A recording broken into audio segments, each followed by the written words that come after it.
ये मुद्दा वो है नहीं जो लग रहा है देखने में। ये मुद्दा वो है कि हिंदुस्तान को दारुल इस्लाम बनाने की फिलॉसफी उस समय निकली। मैं आपको बताता हूं कि जिन्ना और माउंटबेटन के बीच में क्या कम्युनिकेशन हुआ। जब आप ट्रांसफर ऑफ पावर का डॉक्यूमेंट पढ़ेंगे ना, तो उस ट्रांसफर ऑफ पावर के डॉक्यूमेंट में जिन्ना और माउंटबेटन का कम्युनिकेशन है। जिन्ना कह रहा है कि हिंदुस्तान मुसलमानों से तुमने अंग्रेजों ने लिया था और मुसलमानों को वापस क्यों नहीं करोगे। मुसलमानों से वापस लिया था, मुसलमानों को वापस क्यों नहीं करोगे, ये जिन्ना की पॉलिसी है। इसलिए हमको यहाँ का राष्ट्राध्यक्ष घोषित किया जाए। लेकिन उस समय ये संभव नहीं था क्योंकि आंदोलन में तो कांग्रेस पार्टिसिपेट कर रही थी, कांग्रेस उसमें मेल रोल पे थी और कांग्रेस लीडरशिप ही अंग्रेज से लड़ रही थी। पूरी उस समय की कांग्रेस लीडरशिप मतलब देश की लीडरशिप। कांग्रेस आज की कांग्रेस से उसको कंपेयर मत करिएगा। तो कांग्रेस मतलब आंदोलन में। तो अब जिन्ना को कैसे सत्ता ट्रांसफर हो जाएगी, वो कांग्रेस भारी है। तो जिन्ना ने एक प्रस्ताव दिया कि हमको एक छोटी सी जगह हिंदुस्तान के अंदर दे दो जहां से मैं दारुल इस्लाम बना लूंगा। उस पॉलिसी के तहत हिंदुस्तान में इसका बंटवारा हुआ, पाकिस्तान दिया। पाकिस्तान ने कंसिस्टेंटली अपनी पॉलिसी जो शुरू की वो डे वन से यही थी कि हिंदुस्तान को कैसे दारुल इस्लाम बनाना। और इसी पॉलिसी के तहत नेहरू उनके चक्कर में आ गए और नेहरू और लियाकत अली समझौता हो गया। उस समझौते में हिंदुस्तान में मुसलमान रोक दिए गए और पाकिस्तान में हिंदू रोक दिए गए। उनको मालूम था हिंदुओं को तो हम वैसे ही निपटा लेंगे, लेकिन यहाँ जो मुसलमान हम रोक देंगे, ये मुसलमान किसी न किसी दिन हमारा सहयोग ही करेगा। ये उनको उस समय मालूम था। उस पॉलिसी के तहत 1947 में कश्मीर पर उन्होंने अनायासी हमला कर दिया। 1962 में चाइना से हमारा वॉर हुआ, हम थके बड़े बैठे हुए थे। 1965 में बिना किसी कारण के, नेहरू के मरने के बाद जब शास्त्री जी सत्ता में बैठे तो शास्त्री जी के खिलाफ अपने आप उन्होंने युद्ध कर दिया बिना किसी कारण के। क्योंकि उनको एक कॉन्सिस्टेंट पॉलिसी है कि हिंदुस्तान पर कब्जा कैसे करना है, इसको दारुल इस्लाम कैसे बनाना। अब इस दारुल इस्लाम बनाने की पॉलिसी में ही उन्होंने वो कारगिल का षड्यंत्र रचा। उसके बाद फिर उन्होंने इनडायरेक्ट टेररिज्म भेजा और टेररिज्म भारत में फैलाया। फिर वहां से उन्होंने बाया दुबई रूट, बाया और तमाम तरह के रूटों से हिंदुस्तान में मुस्लिम पॉपुलेशन कैसे बढ़ाई जाए इसकी व्यवस्था, और हिंदुस्तान के मुसलमान को कैसे बरगलाया जाए और इस्लाम के नाम पर हिंदुस्तान में कैसे डिस्टर्बेंस किया जाए, इसके लिए उन्होंने भरसक वहां से प्रयास करना शुरू किया। हिंदुस्तान में पॉपुलेशन कैसे बढ़े, इसके लिए वहां से इस्लामिक स्कॉलर्स भेजे जिन्होंने भारत में आकर कहा ये तो अल्लाह की देन है और पॉपुलेशन तो अल्लाह देते हैं, ये वही दे रहे हैं, वही खिलाएंगे। ये सब दुनिया भर की बात थी। इस पॉलिसी को भारत में फल फूल में 70 वर्ष लगे और खूब फल फूल गया। समस्या ये आई कि 2014 में जो सरकार बैठी, उस सरकार ने इस पॉलिसी को कंट्रोल करने के लिए कुछ काम करना शुरू किया। लोग कहते हैं कि आपने ये 370 2019 के बाद क्यों हटाया, आपने ट्रिपल तलाक 2019 के बाद क्यों हटाया, आपने, ये दुनिया भर की बातें। सोच कर देखिए कि सरकार उस समय कैसे बैकग्राउंड बना रही थी, कैसे वो ग्राउंड बना रही थी और उसने क्या क्या किया। आप सोचिए कि जो नोटबंदी हुई, उस नोटबंदी में सबसे ज्यादा आहत कौन हुआ? जो व्यक्ति लीगल सिस्टम में नहीं था, जो अरबियन कंट्री से पैसा आ रहा था, जो पाकिस्तान से फेस करेंसी आ रही थी, जो हिंदुस्तान में करेंसी लाकर दुनिया भर का खेल खेला जा रहा था, वो सारा पैसा कूड़ा हो गया। और कूड़े का मतलब ये हो गया कि वो लोग जो पाकिस्तान सपोर्टेड थे, बिना किसी रिटर्न भरे, बिना किसी लीगल सिस्टम में आए पैसा लगा रहे थे, उनका पैसा सब रद्दी हो गया। आज अगर वो पैसा होता सीएए के विरोध के दौरान, तो आप सोच सकते हैं कि हिंदुस्तान का क्या हाल होता। आज तो हिंदुस्तान में केवल पत्थर बचा है फ्री का, वो पत्थर चल रहा है। लेकिन अगर पैसा होता तो क्या होता?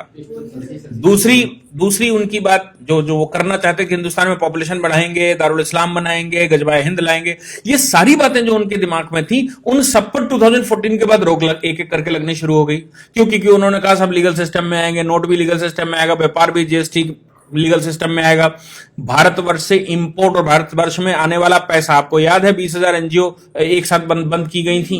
फिर उसके बाद लगातार भारत में जितनी एनजीओ इस तरह के काम करती थी सब पर बैन लगा दिया ताकि विदेशी पैसा ना आए। तो ये पॉलिसी 1947 से जो अडॉप्ट की गई, वो पॉलिसी भारत में फल फूल रही थी। 2014 की सरकार के बाद उसने इन पर सब पर धीरे धीरे एक एक करके बैन लगाना शुरू कर दिया और नतीजा ये निकला कि अब जो दारुल इस्लाम दिमाग में चढ़ा था ना कि इसको दारुल इस्लाम बनाना है, वो तो अब इंप्लीमेंट ही नहीं हो सकता। क्यों? क्योंकि फाइनल स्टेज पर उन्होंने ये और कह दिया कि हम हिंदुस्तान में एनपीआर एक पॉपुलेशन रजिस्टर बनाएंगे, सबका डेटा मेंटेन करेंगे।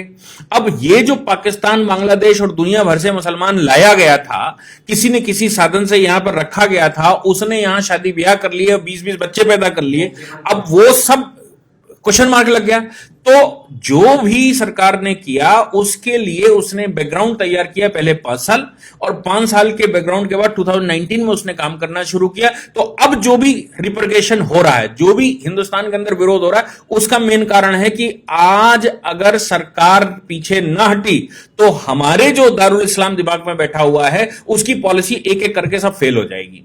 और अब दारुल इस्लाम बनाने की जो फिलॉसफी है वो इंप्लीमेंट नहीं हो सकती, किसी भी हालत में नहीं हो सकती, क्योंकि जैसे ही आप पॉपुलेशन रजिस्टर बनाएंगे, जैसे सीए के तहत लोगों को लीगल कर देंगे, जैसे ही आप अनऑथराइज कॉलोनी को ऑथराइज कर देंगे, हर कॉलोनी का एक सर्टिफिकेट बना देंगे, हर व्यक्ति का एक आईडी बना देंगे, तो फिर भविष्य में जो भारत को आप इस्लामिक कंट्री बनाना चाहते थे वो इस्लामिक कंट्री भारत अब कैसे बनेगा? क्योंकि इस्लामिक कंट्री नहीं बन सकता, इसलिए आज इसका विरोध करके वो कोशिश कर रहे हैं किसी न किसी तरह से भारत की जो सरकार है आज की, इस सरकार को हिला दिया जाए, ताकि हमारी जो पॉलिसी पिछले 70-75 साल से चल रही थी with the support of Pakistan and Bangladesh, वो पॉलिसी इंप्लीमेंट हो जाए और 10 वर्ष केवल और रुक जाइए।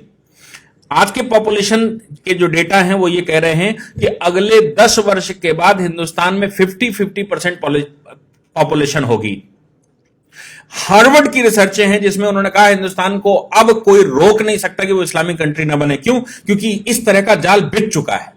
और जिस समय इस्लामिक कंट्री भारत में 50% से ऊपर आबादी मुसलमान हुई, उस समय सारे देश, जो 56 देश मुसलमानों के, जो वहां पर हुआ वही हाल यहां पर भी हो सकता है। इसलिए आज की सरकार अगर उस पर सब पर कंट्रोल लगा रही है, जैसे वो कह रहे हैं कि हम पॉपुलेशन रजिस्टर बनाएंगे, वो कह रहे हैं पॉपुलेशन पर हम बैन लगाएंगे, वो कहते हैं यूनिफॉर्म सिविल कोड लाएंगे, उन्होंने कंटक काटने शुरू कर दिए। 370 एक सेफ मोड था भारतवर्ष में टेररिज्म फैलाने का, 370 हटा दी। भारत में ट्रिपल तलाक के माध्यम से, और भारत में जो निकाह है वो हिंदुओं को निकाह करके लफ्जियात करके हिंदुओं को लाओ, फिर तलाक दे दो और उनको छोड़ दो, फिर दूसरी जो जिनकी शादियां नहीं होती उनसे शादियां करवा दो, उनसे बच्चे पैदा करो, बाद में महिला मरी जाएगी, बच्चे इस्लामिक हो जाएंगे। ये सारी पॉलिसी पर धीरे धीरे करके वो बैन लगता जा रहा। अब आप ट्रिपल तलाक नहीं दे सकते, अब मन भर गया या लड़की ने विरोध कर दिया, मुकदमा लिखवा देगी, तो अब हम चौथी शादी कैसे करेंगे और आगे का शादी का प्रोग्राम कैसे चलेगा, और लड़कियां बरगला कर कैसे लेकर आएंगे, कैसे उनको इस्लामिक बनाएंगे, कैसे उनसे बच्चे पैदा करेंगे, वो सब पर बैन लग रहा है।